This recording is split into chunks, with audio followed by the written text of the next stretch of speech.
ओम गण गणपते नमः। ओम नमो नारायण। जय श्री कृष्णा। आज मैं श्रीमद् भगवत गीता के 13वें अध्याय का पाठ कर रही हूँ। इस अध्याय का नाम है क्षेत्र क्षेत्रज्ञ विभाग योग। पाठ आरंभ करने से पहले आप सभी से अनुरोध है, जो भी मेरे चैनल पर नए आए हैं वो मेरे चैनल को लाइक, शेयर और सब्सक्राइब कर लें और बेल आइकन को दबाकर उसे ऑल पर सेट कर लें, जिससे मेरी आने वाली सभी वीडियो के नोटिफिकेशन आपको प्राप्त हो जाएंगे। मेरे चैनल पर रोज़ सुबह और शाम को 7 बजे श्रीमद् भगवत गीता के महात्म्य और उसके मूल पाठ की वीडियो आ रही है। आशा है आपको पसंद आएंगी। तो इसी क्रम में अब हम अपने अगले पाठ को आरंभ करते हैं। ओम श्री परमात्मने नमः। उसके उपरांत श्री कृष्ण भगवान फिर बोले कि हे अर्जुन, यह शरीर क्षेत्र है, ऐसे कहा जाता है, और इसको जो जानता है उसको क्षेत्रज्ञ, ऐसा उनके तत्व को जानने वाले ज्ञानी जन कहते हैं। और हे अर्जुन, तू सब क्षेत्रों में क्षेत्रज्ञ अर्थात जीवात्मा भी मेरे को ही जान, और क्षेत्र क्षेत्रज्ञ का अर्थात विकार सहित प्रकृति का और पुरुष का जो तत्व से जानता है वह ज्ञान है, ऐसा मेरा मत है। इसीलिए वह क्षेत्र जो है और जैसा है तथा जिन विकारों वाला है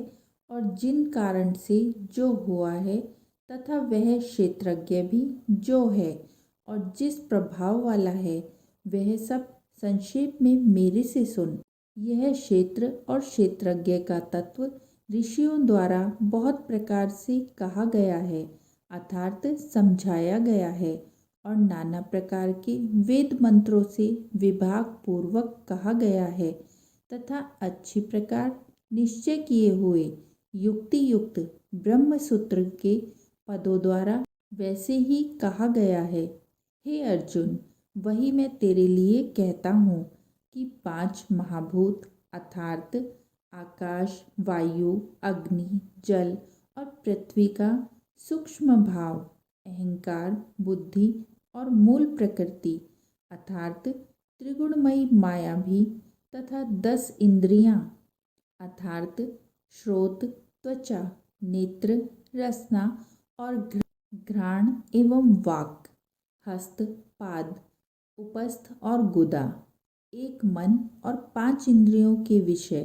अर्थात शब्द, स्पर्श, रूप, रस और गंध, तथा इच्छा, द्वेष, सुख, दुख और स्थूल देह का पिंड एवं चेतनता और घृति, इस प्रकार यह क्षेत्र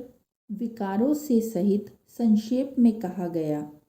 हे अर्जुन, श्रेष्ठता के अभिमान का अभाव, दंभाचरण का अभाव, प्राणी मात्र को किसी प्रकार भी न सताना और क्षमा भाव, तथा मनवाणी की सरलता, श्रद्धा भक्ति सहित गुरु की सेवा, बाहर भीतर की शुद्धि, अंतःकरण की स्थिरता, मन और इंद्रियों सहित शरीर का निग्रह, इस लोक और परलोक के संपूर्ण भोगों में आसक्ति का अभाव और अहंकार का भी अभाव, एवं जन्म, मृत्यु, जरा और रोग आदि में दुख दोषों का बारंबार विचार करना, पुत्र, स्त्री, घर और धन आदि में आसक्ति का अभाव और ममता का न होना, तथा प्रिय अप्रिय की प्राप्ति में सदा ही चित्त का सम रहना अर्थात मन के अनुकूल और प्रतिकूल के प्राप्त होने पर हर्ष, शोक आदि का विकारों का न होना, मुझ परमेश्वर में एक ही भाव से स्थिति रूप ध्यान योग के द्वारा अव्यभिचारिणी भक्ति तथा एकांत और शुद्ध देश में रहने का स्वभाव, और विषयासक्त मनुष्यों के समुदाय में प्रेम का न होना, तथा अध्यात्म ज्ञान में नित्य स्थिति और तत्व ज्ञान के अर्थ रूप परमात्मा को सर्वत्र देखना, यह सब तो ज्ञान है, और जो इसके विपरीत है वह अज्ञान है। ऐसे कहा है, केवल एक सर्वशक्तिमान परमेश्वर को ही अपना स्वामी मानते हुए स्वार्थ और अभिमान का त्याग करके श्रद्धा और भाव सहित परम प्रेम से भगवान का निरंतर चिंतन करना अव्यभिचारिणी भक्ति है। जिस ज्ञान के द्वारा आत्म वस्तु और अनात्म वस्तु जानी जाए, उस ज्ञान का नाम अध्यात्म ज्ञान है। हे अर्जुन, जो जानने के योग्य है तथा जिसको जानकर मनुष्य परमानंद को प्राप्त होता है, उसको अच्छी प्रकार कहूँगा। वह आदि रहित परम ब्रह्म अकथनीय होने से न सत कहा जाता है और न असत ही कहा जाता है, परंतु वह सब ओर से हाथ पैर वाला एवं सब ओर से नेत्र, सिर और मुख वाला तथा सब ओर से श्रोत वाला है, क्योंकि वह संसार में सबको व्याप्त करके स्थित है और संपूर्ण इंद्रियों के विषयों को जानने वाला है, परंतु वास्तव में सब इंद्रियों से रहित है तथा आसक्ति रहित और गुणों से अतीत हुआ भी अपनी योग माया से सबको धारण पोषण करने वाला और गुणों को भोगने वाला है तथा वह परमात्मा चराचर सब भूतों के बाहर भीतर परिपूर्ण है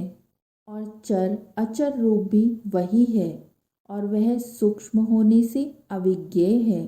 तथा अति समीप में और दूर में भी स्थित वही है और वह विभाग रहित एक दूसरे से आकाश के सदृश परिपूर्ण हुआ भी चराचर संपूर्ण भूतों में पृथक पृथक के सदृश स्थित प्रतीत होता है तथा वह जानने योग्य परमात्मा विष्णु रूप से भूतों को धारण पोषण करने वाला और रुद्र रूप से संहार करने वाला तथा ब्रह्म रूप से सबका उत्पन्न करने वाला है। वह ब्रह्म ज्योतियों का भी ज्योति एवं माया से अति परे कहा जाता है। जैसे सूर्य की किरणों में स्थित हुआ जल सूक्ष्म होने से साधारण मनुष्यों के जानने में नहीं आता है, वैसे ही सर्वव्यापी परमात्मा भी सूक्ष्म होने से साधारण मनुष्यों के जानने में नहीं आता है। वह परमात्मा सर्वत्र परिपूर्ण और सबका आत्मा होने से अत्यंत समीप है। श्रद्धा रहित अज्ञानी पुरुषों के लिए न जानने के कारण बहुत दूर है तथा वह परमात्मा बोध स्वरूप और जानने के योग्य है एवं तत्व ज्ञान से प्राप्त होने वाला और सबके हृदय में स्थित है। हे अर्जुन, इस प्रकार क्षेत्र तथा ज्ञान और जानने योग्य परमात्मा का स्वरूप संक्षेप में कहा गया है। इसको तत्व से जानकर मेरा भक्त मेरे स्वरूप को प्राप्त होता है। हे अर्जुन, प्रकृति अर्थात त्रिगुणमयी मेरी माया और जीवात्मा अर्थात क्षेत्रज्ञ, इन दोनों को ही तू अनादि जान और राग द्वेष आदि विकारों को तथा त्रिगुणात्मक संपूर्ण पदार्थों को भी प्रकृति से ही उत्पन्न हुआ जान, क्योंकि कार्य और कारण के उत्पन्न करने में हेतु प्रकृति कही जाती है और जीवात्मा सुख दुखों के भोक्तापन में अर्थात भोगने में हेतु कहा जाता है, परंतु प्रकृति में स्थित हुआ ही पुरुष प्रकृति से उत्पन्न हुए त्रिगुणात्मक सब पदार्थों को भोगता है और इन गुणों का संग ही इस जीवात्मा के अच्छी बुरी योनियों में जन्म लेने के कारण है। वास्तव में तो यह पुरुष इस देह में स्थित हुआ भी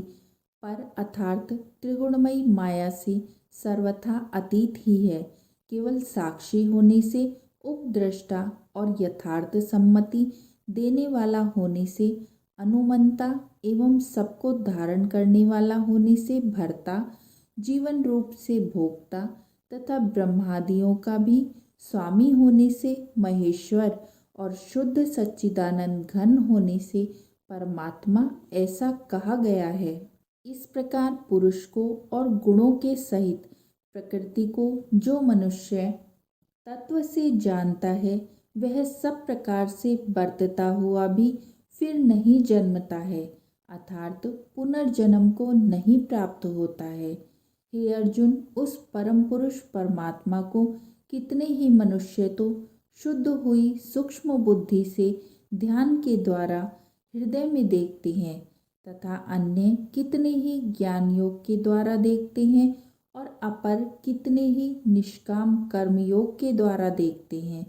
परंतु इनमें दूसरे अर्थात जो मंद बुद्धि वाले पुरुष हैं वे स्वयं इस प्रकार न जानते हुए दूसरों से अर्थात तत्व के जानने वाले पुरुषों से सुनकर ही उपासना करते हैं,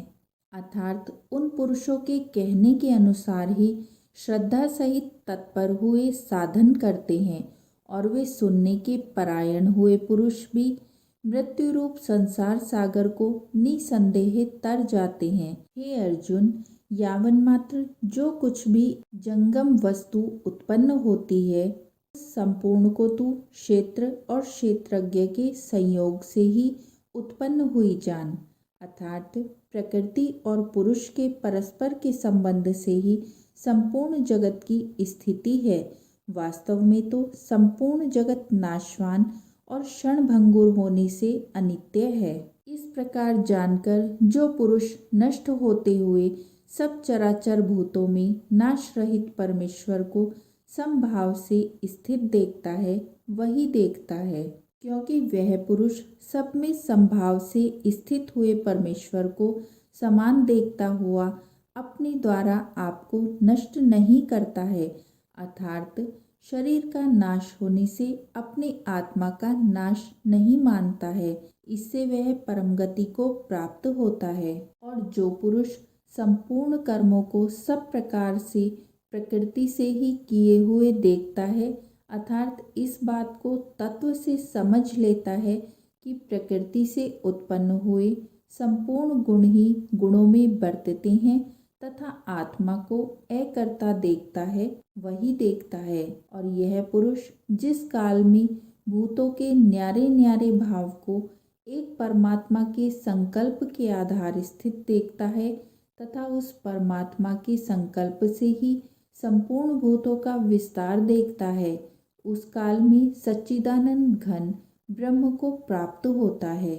हे अर्जुन, अनादि होने से और गुणातीत होने से यह अविनाशी परमात्मा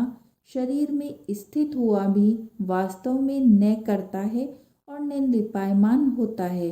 जिस प्रकार सर्वत्र व्याप्त हुआ भी आकाश सूक्ष्म होने के कारण लिपायमान नहीं होता है, वैसे ही सर्वत्र देह में स्थित हुआ भी आत्मा गुणातीत होने के कारण देह के गुणों से लिपायमान नहीं होता है। हे अर्जुन, जिस प्रकार एक ही सूर्य इस संपूर्ण ब्रह्मांड को प्रकाशित करता है, उसी प्रकार एक ही आत्मा संपूर्ण क्षेत्र को प्रकाशित करती है, अर्थात नित्य बोध स्वरूप एक आत्मा की ही सत्ता से संपूर्ण जड़ वर्ग प्रकाशित होता है। इस प्रकार क्षेत्र और क्षेत्रज्ञ के भेद को